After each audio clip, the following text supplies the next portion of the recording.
ಎದ್ದೇಳಬೇಕು. ನಮ್ಮ ಪ್ರದೀಪ್ ಈಶ್ವರ್ ನಾವು ಮತ್ತೆ MLA ಮಾಡೇ ತೀರ್ತೀವಿ ಅಂತ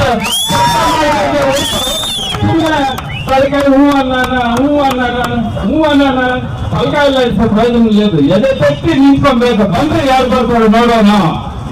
ಪ್ರದೀಪ್ ಈಶ್ವರ್ ಮಾಡ್ತಕ್ಕಂಥ ಕೆಲಸ ಯಾವ MLA ಮಾಡಿದರೆ ಬನ್ನಿ ತೋರಿಸಿ ಅಂತ ಹೇಳ್ಬೇಕು. ನೀವು ಈ ಚಿಕ್ಕಬಳ್ಳಾಪುರ ಜನತೆಯ ಮೂಲೆಯಲ್ಲಿ ಹೋಗಿ ಕೇಳಿದ್ರು ಹೇಳ್ತಾರೆ, ಪರವಾಗಿಲ್ಲಪ್ಪ ಮಾಬಿದ್ದ ಕೆಲಸವನ್ನು ಬಿದ್ದ ಅಂತ ಹೇಳ್ತಾರೆ.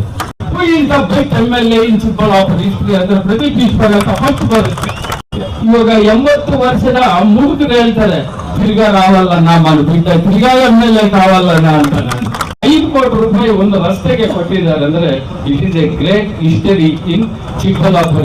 ಇದು ನಾನೇನ್ ಹೇಳ್ಬೇಕಾಗಿಲ್ಲ, ಇದೀಗ ಓಪನ್ ಸೀಕ್ರೆಟ್.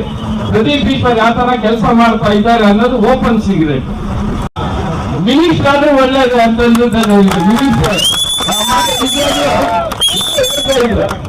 ಯಾರೋ ಹೇಳ್ತಾ ಇದ್ದಾರೆ, ಹಿಂಗೆ ಕೆಲಸ ಮಾಡೋರಿಗೆ ಮಂತ್ರಿ ಸ್ಥಾನ ಕೊಟ್ರೆ ಚೆನ್ನಾಗಿರುತ್ತಲ್ಲ ಅನ್ನೋದು ಒಂದು ಕಂಪ್ಯಾರಿಸನ್ ಹೇಳಿದೆ.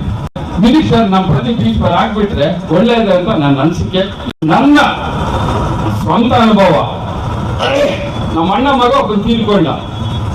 ಮಗ ತೀರ್ಕೊಂಡ. ಆಂಬುಲೆನ್ಸ್ ಒಂದು ಕೆಲಸ ಬಂದ್ರೆ ಗೌರ್ಮೆಂಟ್ ಆಸ್ಪತ್ರೆಯಲ್ಲಿ ಹಣ 6,000 ಐತಿಂದ ನಾನು ಗೌರ್ಮೆಂಟ್ ಆಸ್ಪತ್ರೆಯಿಂದ ನಮ್ಮ ಬಾಪೂಜಿ ನಗರಕ್ಕೆ ಆಂಬುಲೆನ್ಸ್ ಕಳ್ಸಕ್ಕೆ. ಆಮೇಲೆ ನಮ್ಮ ಭಟ್ರಿಗೆ ಫೋನ್ ಮಾಡಿದೆ, ಸಮಯ ನಮ್ಮ ಅಣ್ಣ ಮಗ ತೀರ್ಕೊಂಡಿದ್ದಾನೆ, ಆಂಬುಲೆನ್ಸ್ ಬೇಕಂದ್ರೆ 5 ನಿಮಿಷದಲ್ಲಪ್ಪ 5 ನಿಮಿಷದಲ್ಲಿ ಬಾಡಿ ತಗೊಂಡು ಬಂದು ಮನೇನೆ ಹಿಂದೆ ಅಂತ ಒಂದು ಪುಣ್ಯದ ಕಾರ್ಯ ಯಾರು ಮಾಡಿದ್ದಾರೆ? ಯಾವ ಶಾಸಕರು ಮಾಡಿದ್ದಾರೆ? ಪುಣ್ಯದ ಕಾರ್ಯ ಯಾರು ಮಾಡಿದ್ದಾರೆ? ಅವ್ರು ಯಾವ ತರ ಕೆಲಸ ಮಾಡಿದ್ರೆ ನಾನೇನು ಹೇಳ್ಬೇಕಾಗಿಲ್ಲ. ಈ ಚಿಕ್ಕಬಳ್ಳಾಪುರ ಜನತೆಯ ಮೂಲೆಯಲ್ಲಿ ಹೋಗಿ ಕೇಳಿದ್ರು ಹೇಳ್ತಾರೆ, ಪರವಾಗಿಲ್ಲಪ್ಪ ಮಾಬಿದ್ದ ಕೆಲಸವನ್ನು ಬಿದ್ದ ಅಂತ ಹೇಳ್ತಾರೆ ಅಲ್ವಾ. ಅದರಿಂದ ಈಗ ಮುಖ್ಯವಾಗಿ ಹೇಳೋದೇನಂದ್ರೆ ಟೈಮ್ ಶಾರ್ಟ್ ಇದೆ. 2 ಮಾತು ಮಾತಾಡ್ಬೇಕಂದ್ರೆ ಆಗೋದಿಲ್ಲ. 2 ಮಾತು ಪ್ರದೀಪ್ ಈಶ್ವರ್ ಜೊತೆ ಮಾತಾಡ್ಬೇಕಂದ್ರೆ ಅವ್ರ ಸ್ಟೋರಿ ಹೇಳ್ಬೇಕಂದ್ರೆ ಮಿನಿಮಮ್ ಒಂದು 5 ಗಂಟೆ ಆದ್ರೂ ಬೇಕಾಗುತ್ತೆ. ಅದರಿಂದ ಮುಖ್ಯವಾಗಿ ಅವರು ಎಜುಕೇಶನ್ ಫೀಲ್ಡ್ ತಗೊಳ್ಳಲ್ಲ. ಚಿಕ್ಕ ಮಕ್ಕಳಿಗೆ ಪುಸ್ತಕ ಕೊಡೋದು, ಫೀಸ್ ಕಟ್ಟೋದು, ಎಕ್ಸಾಮ್ ಯಾವ ತರ ಅವ್ರನ್ನ ಸ್ಟಡಿ ಮಾಡಬೇಕು, ಸ್ಕಾಲರ್ಶಿಪ್ ಯಾವ ತರ, ಮುಂದೆ ಅವ್ರ ಧ್ಯೇಯ ಏನು, ಅವ್ರು ಯಾವ ರೀತಿ ಕೆಲ್ಸಕ್ಕೆ ಹೋಗ್ಬೇಕು, ಮನೆಗಳು ಕೆಲಸ ಯಾವ ತರ ಬರಬೇಕು ಅನ್ನೋದು ಒಂದು ಯೋಜನೆಯಾಗಿ ಇಟ್ಕೊಂಡಿದ್ದಾರೆ.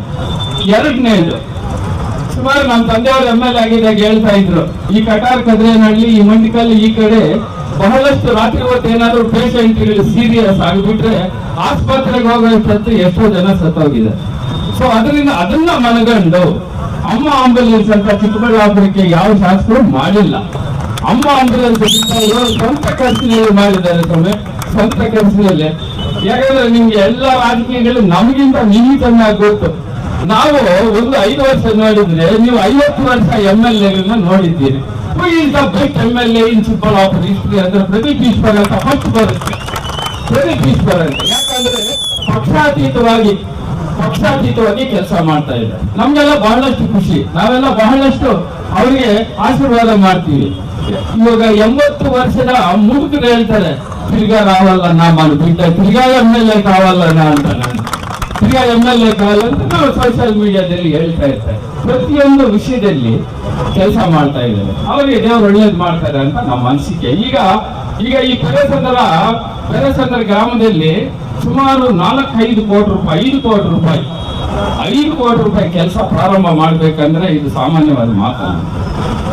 ಹಿಂದೆ ಒಂದು 50,000 1 ಲಕ್ಷ ರೂಪಾಯಿ ಗ್ರಾಂಟ್ ತರಬೇಕಾದ್ರೆ ಎಷ್ಟೋ ಕಷ್ಟ ಇತ್ತು.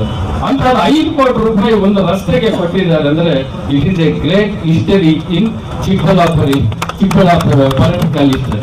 ಸೊ ಅದರಿಂದ ನಿಮ್ಮೆಲ್ಲ ಆಶೀರ್ವಾದದಿಂದ ಅವ್ರಿಗೆ ಒಳ್ಳೇದಾಗ್ಲಿ. ಅದೇ ರೀತಿ ಈಗ ಅಮ್ಮ ಆಂಬುಲೆನ್ಸ್ ಆಯ್ತು, ಮಕ್ಕಳಿಗೆ ಎಜುಕೇಶನ್ ಆಯ್ತು. ಈಗ ಅಭಿವೃದ್ಧಿ ತಗೊಳ್ಳೋಣ. ಅಭಿವೃದ್ಧಿ ಬಗ್ಗೆ ಎಲ್ಲಿ ನೋಡಿದ್ರು ಯಾವ ರಸ್ತೆ ನೋಡಿದ್ರು ಸಿಮೆಂಟ್ ರಸ್ತೆ ಆಗಿದೆ.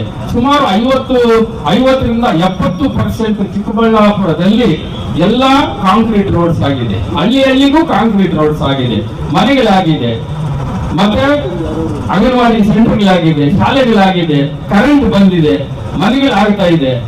ಇನ್ನೂ ಬೇಕಾದಷ್ಟು ಅಭಿವೃದ್ಧಿ ಕೆಲಸ ಮಾಡೋದಕ್ಕೆ ಅವರು ವಿಷನ್ ಇಟ್ಕೊಂಡಿದ್ದಾರೆ. ಇಂಥವರು ಈ ಚಿಕ್ಕಬಳ್ಳಾಪುರ ಕ್ಷೇತ್ರಕ್ಕೆ ಆಯ್ಕೆ ಆಗಿರೋದು ನಮ್ಮೆಲ್ಲರ ಅದೃಷ್ಟ ಅಂತ ಹೇಳ್ಬೇಕಾಗ್ತದೆ ಅಲ್ವಾ? ಅದೃಷ್ಟ ಅಲ್ವಾ? ಸ್ವಲ್ಪ ಎಲ್ಲ చెప్పాలಪ್ಪ, ಜೋರಾಗಿ ಹೇಳ್ಬೇಕು,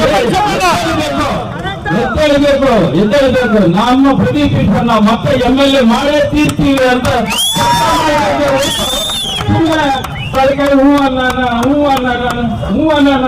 తలకాయ ప్రయోజనం లేదు. ఎదే పెట్టి నింపಬೇಕು. ಬಂದ್ರೆ ಯಾರು ಬರ್ತಾರೆ ನೋಡೋಣ.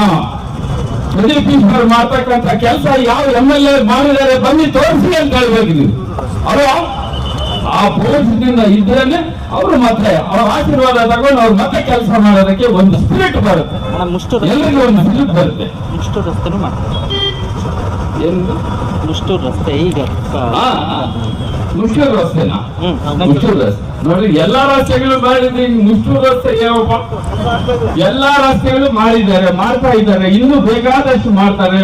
ಇನ್ನು ಅವ್ರು 2.5 ವರ್ಷ ಸರ್ಕಾರ ಇರುತ್ತೆ. ಸಿದ್ದರಾಮಯ್ಯನವರ ಲೀಡರ್ಶಿಪ್, DK ಶಿವಕುಮಾರ್ ಅವ್ರ ಲೀಡರ್ಶಿಪ್, ಕಾಂಗ್ರೆಸ್ ಬಲವಾದ 5 ಗ್ಯಾರಂಟಿ ಸ್ಕೀಮ್, ನಮ್ಮ ರಮೇಶ್ ಅವರು 5 ಗ್ಯಾರಂಟಿ ಸ್ಕೀಮ್ ಪ್ರತಿ ತಿಂಗಳಿಗೊಂದ್ಸಲ ಒಂದು ಮೀಟಿಂಗ್ ಮಾಡಿ ಏನ್ ಕೊಡ್ತಾ ಇದ್ದೀರಿ, ಏನ್ ಅಕ್ಕಿ ಕೊಡ್ತಾ ಇದಾರೆ ಇಲ್ವಾ ಅದನ್ನ ರಿವ್ಯೂ ಮಾಡಿ ಸರ್ಕಾರಕ್ಕೆ ಕಳಿಸ್ತಾರೆ. ಅಂತ ಒಂದು ಸಿಸ್ಟಮ್ ಇರೋವಾಗ ಇನ್ನ ಹಿಂದೆ ನಡೆದಿರ್ತಕ್ಕಂಥ ಎಲ್ಲ ರಾಜಕಾರಣಿಗಳು ಹೆಂಗ್ ಮಾಡಿದ್ದಾರೆ ಕೆಲಸ, ಇವರು ಹೆಂಗ್ ಮಾಡಿದ್ದಾರೆ ಕೆಲಸ ಅಂತ ಎಲ್ರಿಗೂ ಗೊತ್ತಾಗಿದೆ. ಇದು ನಾನೇನ್ ಹೇಳ್ಬೇಕಾಗಿಲ್ಲ, ಇದೀಗ ಓಪನ್ ಸೀಕ್ರೆಟ್. ಪ್ರದೀಪ್ ಈಶ್ವರ್ ಯಾವ ತರ ಕೆಲಸ ಮಾಡ್ತಾ ಇದ್ದಾರೆ ಅನ್ನೋದು ಓಪನ್ ಸೀಕ್ರೆಟ್. ನಿಜವಾಗ್ಲೂ ಹೇಳ್ಬೇಕಂದ್ರೆ ಒಳ್ಳೆ ಕೆಲಸ ಮಾಡ್ತಾ ಇದ್ದಾರೆ. ಅವ್ರ ದೇವರು ಅವ್ರಿಗೆ ಐಶ್ವರ್ಯ ಕೊಟ್ಟು ಇನ್ನೂ ಹೆಚ್ಚಿನ ಅಧಿಕಾರ ಕೊಟ್ಟು ಬಹುಶಃ ಮಿನಿಸ್ಟರ್ ಆದ್ರೂ ಒಳ್ಳೇದು ಅಂತಂದ್ರೆ ಮಿನಿಸ್ಟರ್ ಯಾರೋ ಹೇಳ್ತಾ ಇದ್ದಾರೆ, ಹಿಂಗೆ ಕೆಲಸ ಮಾಡೋರಿಗೆ ಮಂತ್ರಿ ಸ್ಥಾನ ಕೊಟ್ರೆ ಚೆನ್ನಾಗಿರುತ್ತಲ್ಲ ಅನ್ನೋದು ಒಂದು ಕಂಪ್ಯಾರಿಸನ್ ಹೇಳಿದ್ರು. ಹಾಗೆ ಬರುತ್ತೆ, ದೇವರ ಆಶೀರ್ವಾದ ಇದ್ದರೆ ನಿಜವಾಗ್ಲೂ ಅವರು ಮಂತ್ರಿ ಆಗ್ತಾರೆ. ನಮ್ಮೆಲ್ಲರ ಆಶಯ ಈ ಚಿಕ್ಕಬಳ್ಳಾಪುರಕ್ಕೆ ಮಂತ್ರಿ ಸ್ಥಾನ ಬರುತ್ತೆ, ಬರಲೇಬೇಕು. ಇವಾಗ ನಮ್ಮ ಜಿಲ್ಲೆಯಲ್ಲಿ ಒಂದು 2-3 ಚೇರ್ಮನ್ಗಳು ಬಂದಿದ್ದಾರೆ. ಮಿನಿಸ್ಟರ್ ನಮ್ಮ ಪ್ರದೀಪ್ ಈಶ್ವರ್ ಆಗ್ಬಿಟ್ರೆ ಒಳ್ಳೇದು ಅಂತ ನನ್ನ ಅನಿಸಿಕೆ. ನಾವೆಲ್ಲ ಅವ್ರ ಜೊತೆಲಿ ಇರೋಣ, ಕೆಲಸ ಮಾಡೋಣ. ನಿಮ್ಗೇನೇ ತಂದೆ ತಕರಾರು ಬಂದ್ರು ಡೈರೆಕ್ಟ್ ಆಗಿ ನೇರವಾಗಿ ಅವ್ರಿಗೆ ಕಾಲ್ ಮಾಡ್ಬೋದು, ನೇರವಾಗಿ ಮಾತಾಡ್ಬೋದು. ನನ್ನ ಸ್ವಂತ ಅನುಭವ, ನಮ್ಮ ಅಣ್ಣ ಮಗ ಒಬ್ಬ ತೀರ್ಕೊಂಡ, ಆಂಬುಲೆನ್ಸ್ ಒಂದು ಕೆಲಸ ಬಂದ್ರೆ ಗೌರ್ಮೆಂಟ್ ಆಸ್ಪತ್ರೆಯಲ್ಲಿ ಹಣ 6,000 ಐತಿಂದ ನಾನು ಗೌರ್ಮೆಂಟ್ ಆಸ್ಪತ್ರೆಯಿಂದ ನಮ್ಮ ಬಾಪೂಜಿ ನಗರಕ್ಕೆ ಆಂಬುಲೆನ್ಸ್ ಕಳ್ಸಕ್ಕೆ. ಆಮೇಲೆ ನಮ್ಮ ಭಟ್ರಿಗೆ ಫೋನ್ ಮಾಡಿದೆ, ಸಮಯ ನಮ್ಮ ಅಣ್ಣ ಮಗ ತೀರ್ಕೊಂಡಿದ್ದಾನೆ, ಆಂಬುಲೆನ್ಸ್ ಬೇಕಂದ್ರೆ 5 ನಿಮಿಷದಲ್ಲಪ್ಪ, 5 ನಿಮಿಷದಲ್ಲಿ ಬಾಡಿ ತಗೊಂಡು ಬಂದು ಮನೆಯಲ್ಲೇ ಹಿಂದೆ ಅಂತ ಒಂದು ಪುಣ್ಯದ ಕಾರ್ಯ ಯಾರು ಮಾಡಿದ್ದಾರೆ, ಯಾವ ಶಾಸಕರು ಮಾಡಿದ್ದಾರೆ, ಪುಣ್ಯದ ಕಾರ್ಯ ಯಾರು ಮಾಡಿದ್ದಾರೆ. ಅದರಿಂದ ಇವ್ರು ಒಳ್ಳೇದಾಗುತ್ತೆ. ನಾವೆಲ್ಲ ಸೇರಿ ಅವ್ರನ್ನ ಮತ್ತೆ ಗೆಲ್ಸೋಣ. ಇವಾಗ 4 ಕೋಟಿ 5 ಕೋಟಿ ರೂಪಾಯಿ ಕೆಲಸ ಪ್ರಾರಂಭ ಮಾಡಿ ಅವ್ರಿಗೆ ಇನ್ನೂ ಉತ್ತೇಜನ ಕೊಟ್ರೆ ನಮ್ಮ ಮೆಟ್ರೋನೂ ಕೂಡ ಚಿಕ್ಕಬಳ್ಳಾಪುರಕ್ಕೆ ಬರುತ್ತೆ ಅಂತ ಮೊನ್ನೆ ಸ್ಟೇಟ್ಮೆಂಟ್ ಕೊಟ್ಟಿದ್ದು. ಮೆಟ್ರೋ ರೈಲು ಈ ಬೆಂಗಳೂರಿಗೆ ಬಸ್ಗಳು, ಟ್ರೈನ್ಗಳು ಅದು ಬಿಟ್ಟು ಮೆಟ್ರೋ ಅಂದ್ರೆ ಡೈರೆಕ್ಟ್ ನೇರವಾಗಿ ಚಿಕ್ಕಬಳ್ಳಾಪುರ ಹತ್ತಿದ್ರೆ ನೇರವಾಗಿ ಬೆಂಗಳೂರಿಗೆ ಸೇರ್ಕೊಂಡು ಒಂದು 20 ರೂಪಾಯಿ 50 ರೂಪಾಯಿ ಚಾರ್ಜ್ ಅಷ್ಟೇ. ಇಷ್ಟೆಲ್ಲ ಅಭಿವೃದ್ಧಿ ಮಾಡುವಾಗ ಅಭಿವೃದ್ಧಿ ಅಧಿಕಾರ ಅಂತ ಚಿಕ್ಕಬಳ್ಳಾಪುರ ಇತಿಹಾಸದಲ್ಲಿ ಪ್ರದೀಪ್ ಈಶ್ವರ್ ಅವ್ರದ್ದು ಒಂದು ಇತಿಹಾಸ ಸೃಷ್ಟಿಯಾಗಿದೆ ಅಂತ ನಾನು ಹೇಳ್ತಾ